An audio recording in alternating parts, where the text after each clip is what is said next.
You are listening and watching to a very special podcast. Here we have more on Maggie Wolfe. Enjoy.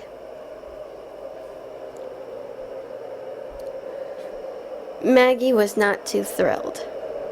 So you knew about this exterminator all this time? Yeah, Sting said nervously. We were going to tell someone somehow. We knew there wasn't going to be a secret anymore, but even though we promised, but still. You were saying such good things about the exterminator. Well, yeah, but nobody told me that the exterminator was a freaking girl. And you knew, and you didn't say anything. I had my suspicions, as memory serves, Rufus said. You knew too? I knew it was Lizzie. But she's one of us, isn't she? Yeah, but... Ow, who am I kidding?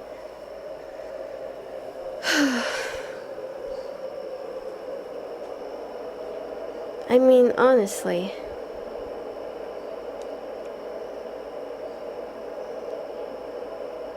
Jeez. Maggie said. But those infestations I saw, those were my attackers. I can't believe she went and did that. I'm never gonna forget what I just saw. And them. I bet Benjamin Hallows did that. No, Lizzie said. It wasn't Ben Hallows. It was Dirge that did it. He knew. What? Where is that son of a bitch? Maggie screamed. Lizzie was startled. Ragnar was pretty much startled too. Oh, I believe somebody is getting a little on edge. You better damn well I'm on edge. Where is he? Do you have any idea what this bastard is doing? Who he's with? And what's at stake? Maggie just charged right over, marching right up to Ragnar and Lizzie, and had to demand, now you listen to me. You may be the exterminator. I have nothing against you for it. But let me just say this. I'm gonna ask you politely, just this one time. Where is Crispin J. Dirge? Tell me right this minute. Moments later, there was a bang! Bang! At these castle-like walls of the door. Looked like a battlefield of some sort of castle-like stage. The doors broke down and Maggie just walked in furiously. Dirge? Where are you? Dirge just looked down with that snooty look on his face, as if she was a squash bug. The sound of Crowley's voice ringed out. Ah, if it isn't my little blood-o. You know what I mean by O, do you? Ah, how could you go and remind me of that? Now, come on, you have to admit. It was quite a wonderful symphony, don't you think? Sting then said, I don't want to hear you mention that. Please don't mention that. That was really too embarrassing.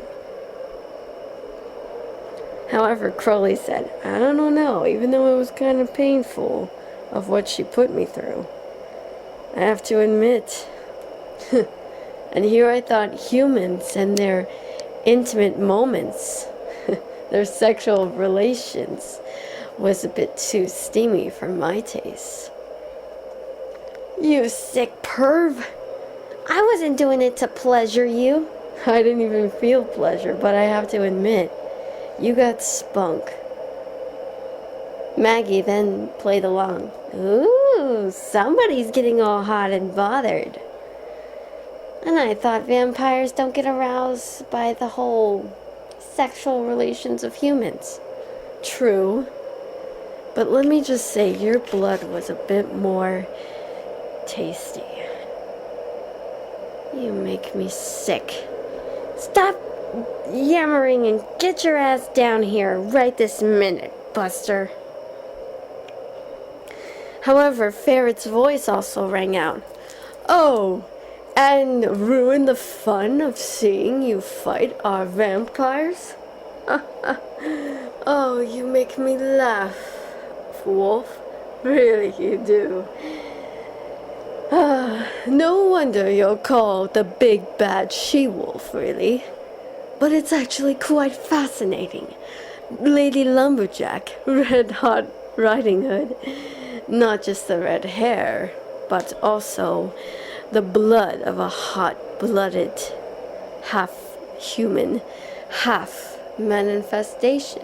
I always wonder what it would be like, if vampires were to breed with humans. Would they also become half demons as well if they didn't drink enough blood? That would be an interesting combination, now wouldn't it? But you vampires take no interest, now do you? Aren't you the least bit upset that you found out? Oh, those attackers were really bad for you. But hey, if you didn't have to go and wear a skimpy outfit, you wouldn't be seen as a hussy. Crowley turned to Dirge with a frown. Even though he had something for humans, but also just seeing them as livestock, Crowley thought he was just crossing the line. That made Maggie angry. Oh, you did not just say that. Oh, I did. I must say, you really should know your place as a woman. Really, you... Ah! There was a blast of white coming at him, but he dodged it. Dirge looked down. Sting said, if you insult Maggie one more time, you're going down for this, Dirge.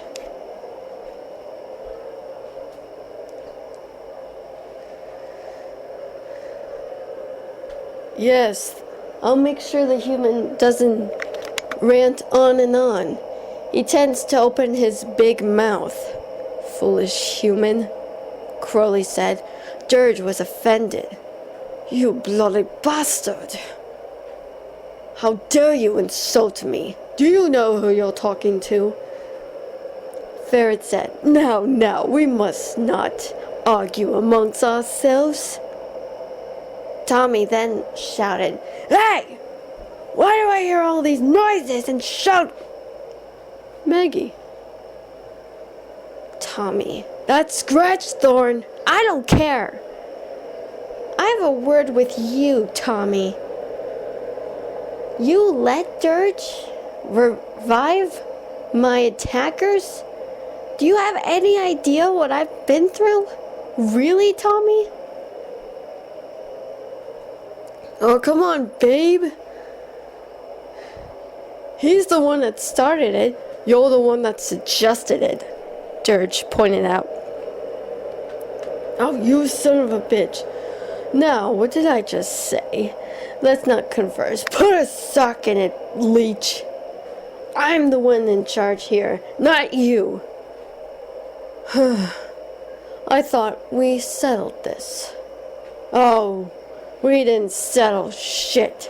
All you did was just taunt me. You low-life vampire. You think you're the hero?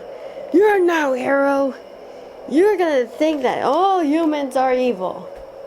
Well, what about you? You're the hypocrite. I mean, look at you. I can't even stand looking at your face.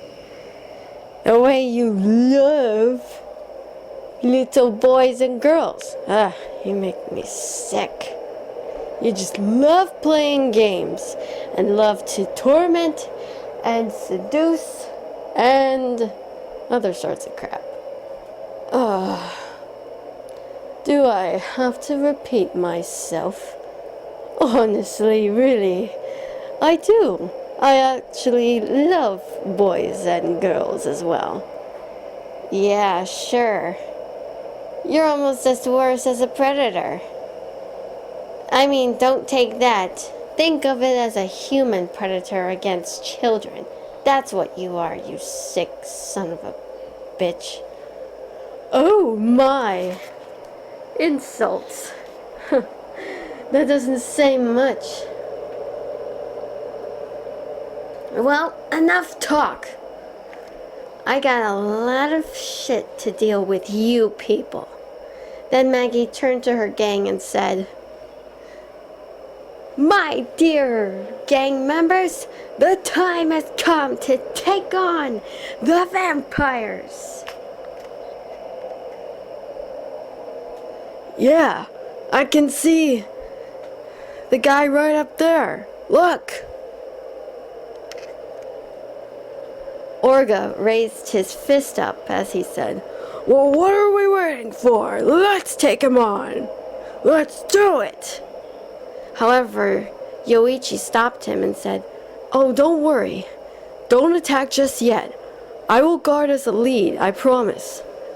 Yoichi? Wait, Yoichi! Yoichi managed to use his arrows. He was going to protect them no matter what. However, not everything went as planned. Yoichi looked up. His eyes widened in horror.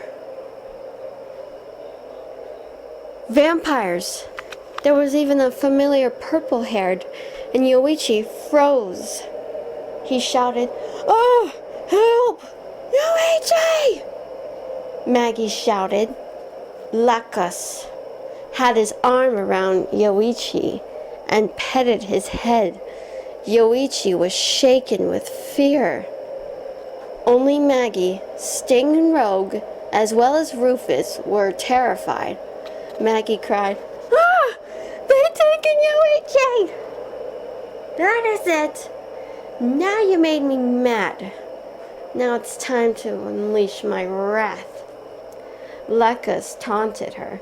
"Oh, what are you going to do? Are you going to kill us?" "What?" Maggie shouted, but she had a playful look on her face. Then, something emerged from behind her that horrified everyone. Farid just looked on with amazement. Crowley was shocked, but he grinned. Dirge looked like he was going to pass out. Tommy trembled behind Dirge. "Oh no, not that thing again! Not that thing!"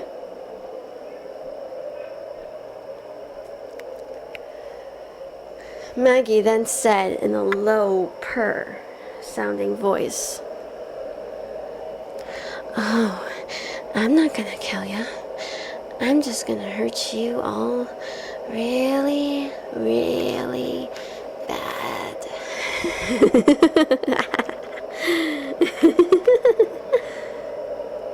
Well then, vampires, do you think you can take on the bloody meat sack of the Venus flytrap monster?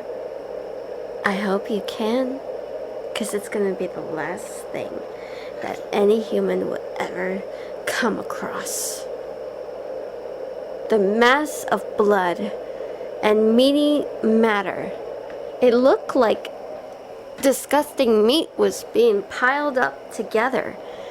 But think of masses of organs too. Like mangled flesh, blood, all swarmed together to resemble a giant Venus flytrap, pulsating with veins and arteries and God knows what else. Thank you for listening and watching. Bye!